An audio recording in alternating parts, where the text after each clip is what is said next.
Hi అండి. ఈరోజు నోరు ఊరిపోయే గుమ్మడికాయ దప్పడం అండి. ముందరగా గుమ్మడికాయలు కట్ చేసి పెట్టుకోవాలి. ఉల్లిపాయలు, పచ్చిమిర్చి, టమాటా బాణలి పెట్టి పోపులు వేసి ఉల్లిపాయ పచ్చిమిరపకాయ వేగిన తర్వాత అందులో పసుపు వేయాలి.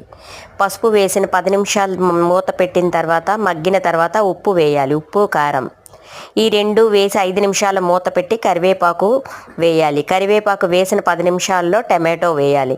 ఈ లోపుగా మనం కొంచెం చింతపండు, పాత చింతపండు నానబెట్టుకుంటే దప్పడం చాలా టేస్ట్గా ఉంటుందండి.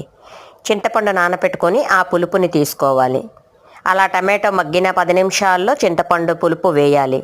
అలా మరుగుతున్నప్పుడు కొంచెం బెల్లం, నచ్చితే పంచదార, ఏది నచ్చితే అది బెల్లం వేసుకున్న 5 నిమిషాల తర్వాత కొత్తిమీర సర్వ్ చేసుకోవాలండి. కొత్తిమీర కూడా ఇందులో బాగా బాయిల్ అవ్వాలి. మంచి టేస్ట్, మంచి స్మెల్, చాలా బాగుంటుంది ఫ్రెండ్స్. మీరు కూడా ట్రై చేయండి గుమ్మడికాయ దప్పడం. బాయ్.